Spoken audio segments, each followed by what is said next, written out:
On this edition of Motorcycle Experience, after sampling the home plate special for lunch, my riding buddy Norm Wells and I strike out 100 clicks north of Las Vegas, Nevada. Then, during this week's Red Adventure, expert off-road competitor Lawrence Hacking reaches back to his Boy Scout days to pass along some advice on being prepared. Our resident riding instructor Clinton Smout will stop by to discuss the art of conspicuity, plus motorcycle journalist Colin Fraser will roll up with some sage advice on shopping for a used motorcycle. All this and more on Motorcycle Experience. Hello and welcome to Motorcycle Experience, the voice of motorcyclists everywhere. I'm Dave Hatch, and this week we'll kick off our program by sampling a brand new motorcycle that pays tribute to the old desert racers from the late 1960s. I'm speaking, of course, about the Ducati Scrambler. Okay, let's try again.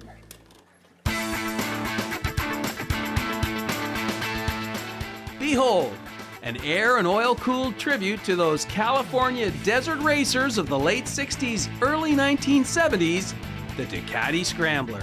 This striking, lightweight motorcycle with its retro styling and classic paint scheme offers a really nice balance between old school and new. Hanging under that classic trellis frame is a new version of Ducati's air and oil-cooled 800cc fuel-injected V-twin Desmo engine, which cranks out a claimed 75 horsepower and 50 glorious foot-pounds of torque.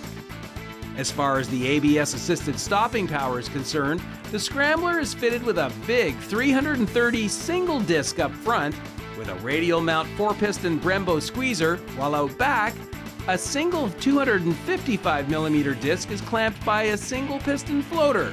In the suspension department, Ducati also delivered on the modern goods. Check out the non-adjustable 41mm inverted fork, while an aluminum banana swing arm directly hammers a cantilevered shock out back. Overall, it's a sweet piece, and it certainly looks the Scrambler part right down to those aggressively cut chunky tires. Also looking the part this week is our guest road tester, Derek Silvera. So we pulled into the parking lot today. We had the Scrambler, the Thruxton, and we had the Moto Guzzi lined up. This one was your ride. What was your first impression when you saw it? Well, I was super excited to be riding the Scrambler because I've been doing some research and just found that these things are like an all-around great bike. And I don't know, I just it caught my eye right away because of its styling. Mm-hmm. It's super modern compared to the other bikes that we're riding today. I'm used to riding a 72 Honda, so it's like, I really didn't know what to expect from this bike because it's brand new, but yeah, it handles really well. Yeah, I can't say enough good things about it, really. Okay, so let's break it down a little bit. You fired up the motor. Is this the first time you've ridden a V-twin? Yeah, for sure. What was the riding experience for you, just from an engine standpoint? Did you like the torque? Did you feel any vibration, the power? How did it all work for you? The engine, well, right off the bat, I felt like, yeah, this thing's got a lot of torque because as soon as I touched the throttle, I was gone, and it kind of woke me up a little bit, yeah, you know? And I was like, okay, I got to get used to this. And then on the road, it was like every time I switched gears, it was like it still had that torque there. So I don't know, it was a really cool experience. How did you like the brakes? We got Brembo brakes up front. What did you think?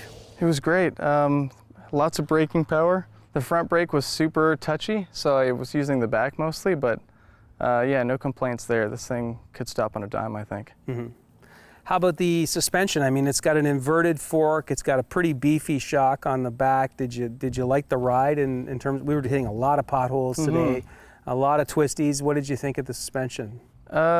I thought the suspension was nice. I thought it would be softer than it was because from sitting on it, I felt like it compressed a lot. Mm-hmm. But on the road, it felt a little bit tight. Mm-hmm. It kind of felt like riding a dirt bike or something, which was kind of cool. Yeah. I was a little bit, iffy about the bars being so high at first. Mm-hmm. But I got used to it, and it's really responsive being that wide, and yeah, I felt like I could jump a bunch of school buses on this thing. Really? Yeah, it was just it had that feeling about it. Yeah. Of the three bikes we're testing today, this one's definitely got the narrowest saddle. Were you able to get comfortable on the bike in terms of the saddle? Yeah, that was one thing I was a little bit worried about because I'm like 5'6" or something like that. So I thought this bike might be a little bit tall for me, but right away I sat on it and immediately felt comfortable and felt like I could ride this thing. So Yeah.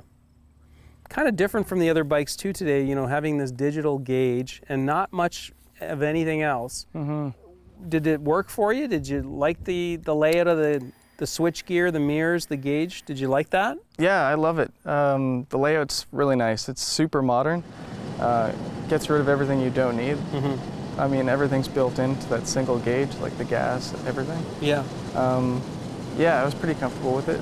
I like how the revs are sort of electronic on there, so you can keep track of that. Yeah. Yeah, and it just makes the bike look infinitely cooler. The fit and finish, I think, looks great. I mean, you can see that it's super modern. It's completely different from the other bikes we rode today. Yeah. I haven't seen many bikes like it around, so it looks like an old school bike, but it's got this sort of futuristic styling to it. I don't know, it's really unique.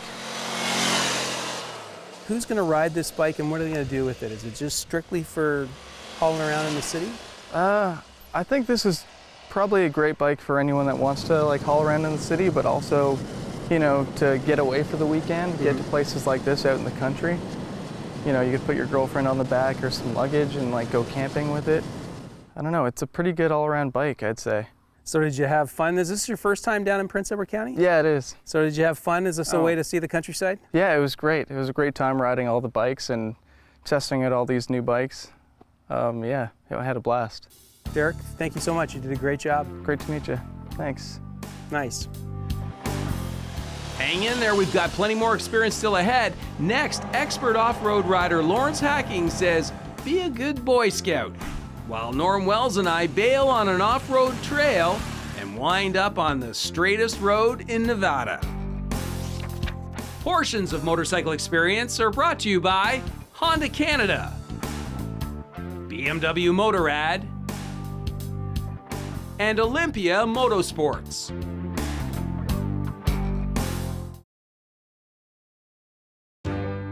Closed captioning of Motorcycle Experience is brought to you by TELUS Ride for Dad. Welcome back to Motorcycle Experience. I'm Dave Hatch, and it's time now for this week's BMW Ultimate Ride. But before we get to that, let's check out the Red Adventure. This week, Lawrence Hacking wants to talk about being prepared.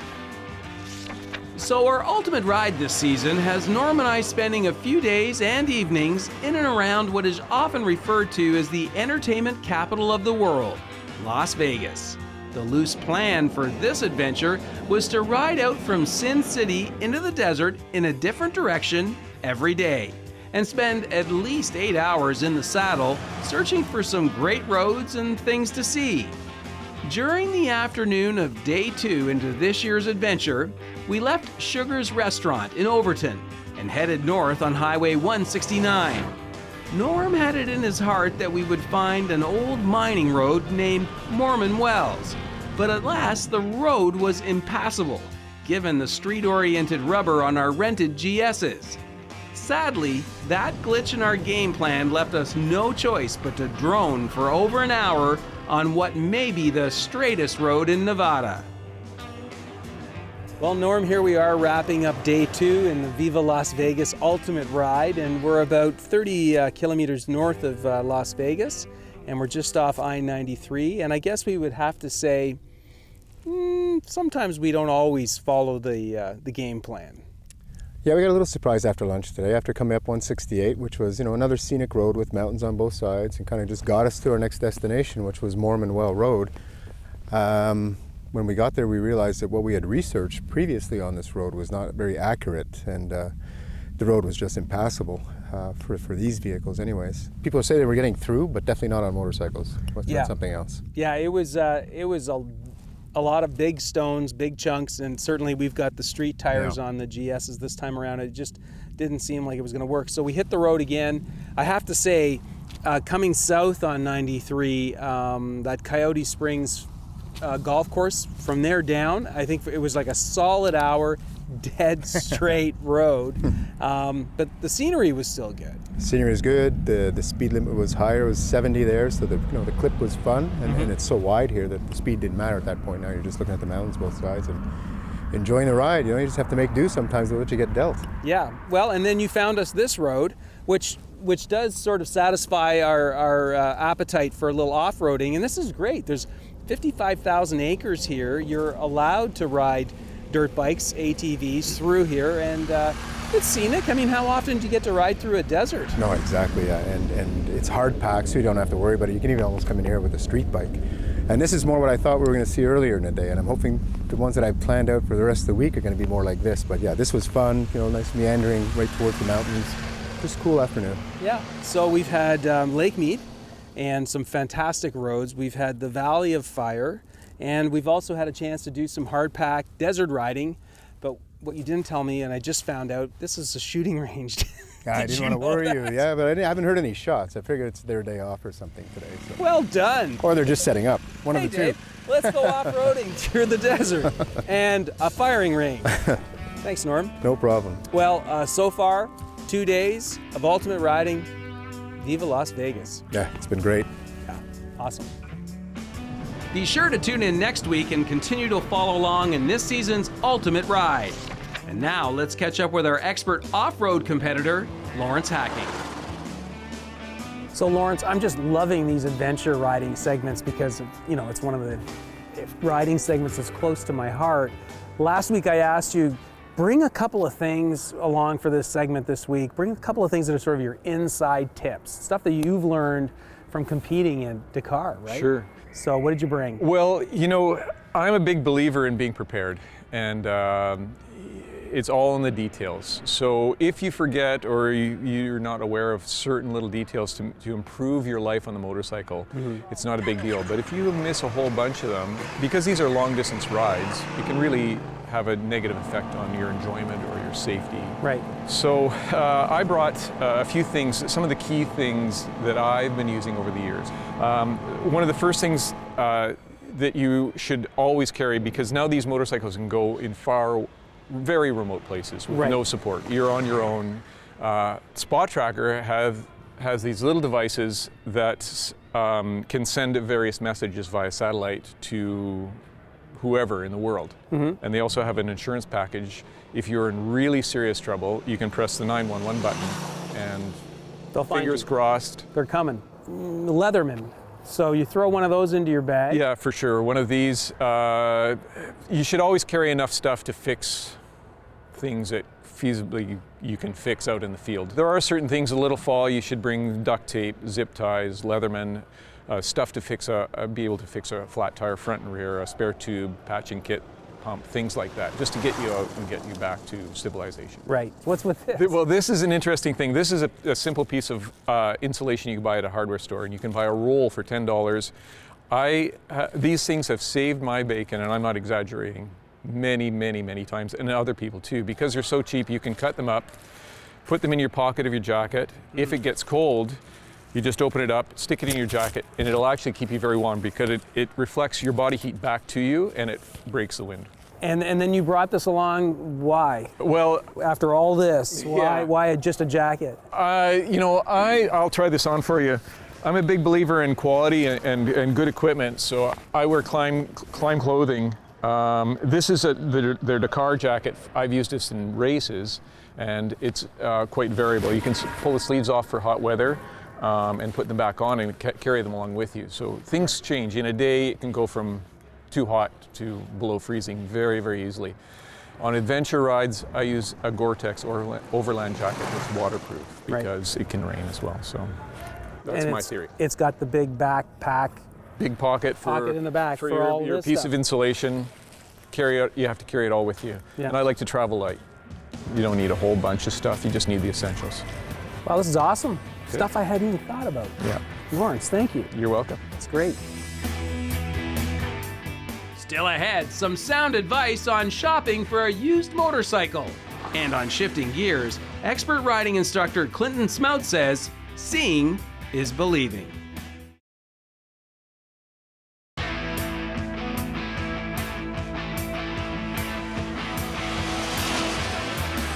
Welcome back to Motorcycle Experience. I'm Dave Hatch, and it's time now for Shifting Gears. This week, riding expert Clinton Smout wants to talk about being seen. You okay up there?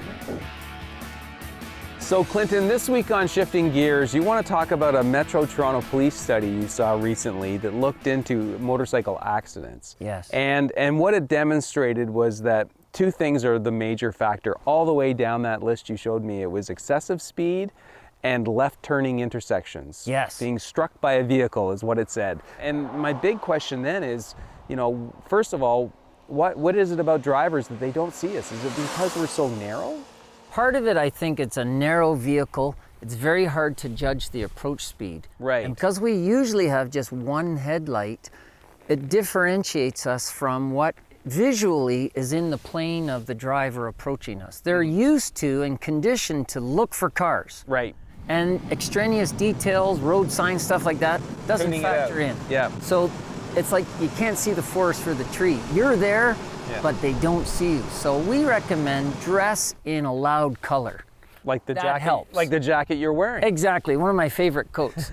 You want to stand out. You want to stand out, and so now the options that are available to you are things as big and bold as this helmet, right? Which is clearly going to give you a leg up, right? Exactly. My friends who ride with me say, "Man, we could see you a kilometer away," and that's my goal. This really will make a difference, but still, what is the number one color for motorcycle gear? Black, still.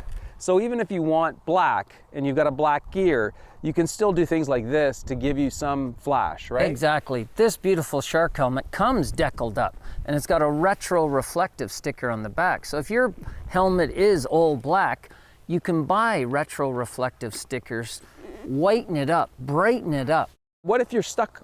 You've got your favorite coat, You've it's got your already coat, black. you've had it forever and you're not giving it up. Exactly. The option is you could wear the construction worker vest, which looks a little tacky. Yeah, it looks like you're going to work. Now they're marketing something that looks more professional. This is an Alpine Star Yamaha one, and I would wear this. It looks really cool on top of my black rain suit or black gear.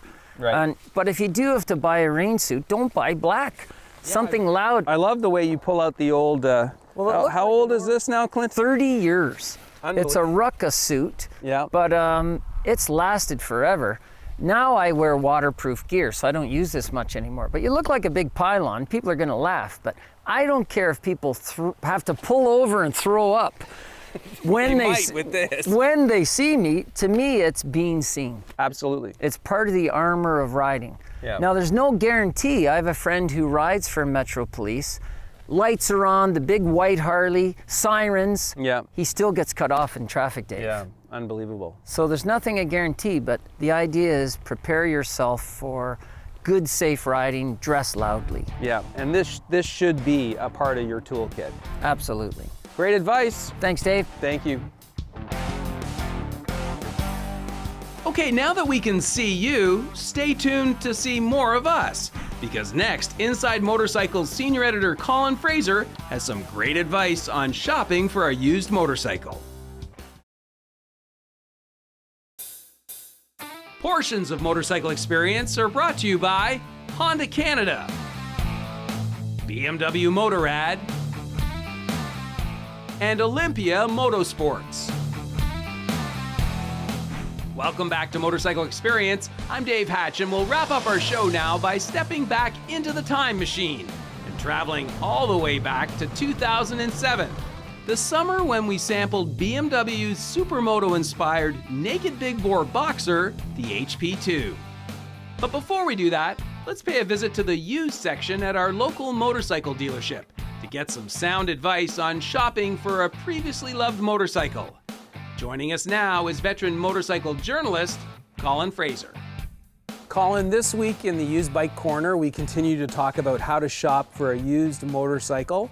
We've been talking about a lot of things: chains, tires, forks, body work, things to look for. We haven't really talked about the brakes or the wheels. Do you look at those? Absolutely. So we talked about making sure the suspension seems to be working, getting out and looking at the elements of the suspension. So while you're down there, you want to have a look at the brake rotor, make sure it's not dinged, feel it, make sure it's reasonably smooth, it's not all grooved up and full of old pad material. Have a look down through the caliper if you can and make sure that there are brake pads with some material left on them. Sure. Then have a look at the rim, see if it's straight, if it's been dinged, if it's been straightened, particularly like on a dual sport bike. Right. Okay, some great advice there. This week, as we shop for a used bike, We're looking at a 2007 BMW HP2. Do you remember those? Yeah, I do. It's a very specific kind of motorcycle. It's kind of a supermoto style with a big flat twin classic BMW engine. It's got good horsepower, sort of middle weight horsepower, crazy torque, super bike level torque.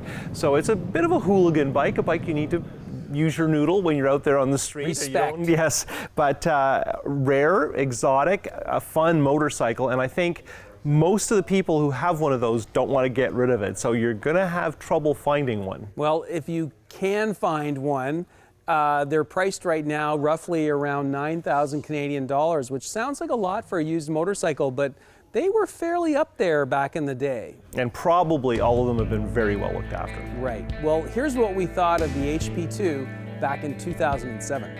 It's time now to fire up BMW's all-new, in-your-face super enduro machine, the HP2. At the heart of this puppy is the same 1,170cc air-cooled, fuel-injected twin you'll find in BMW's other dirt-oriented offering, the adventurous GS 1200. However, once you get past the motor, the similarities hit the brakes. See, the HP2 sports a 45mm inverted fork with a whopping 305mm single disc brake. While out back, this BMW's trusty paralever swing arm sports an all-new adjustable air damping suspension system.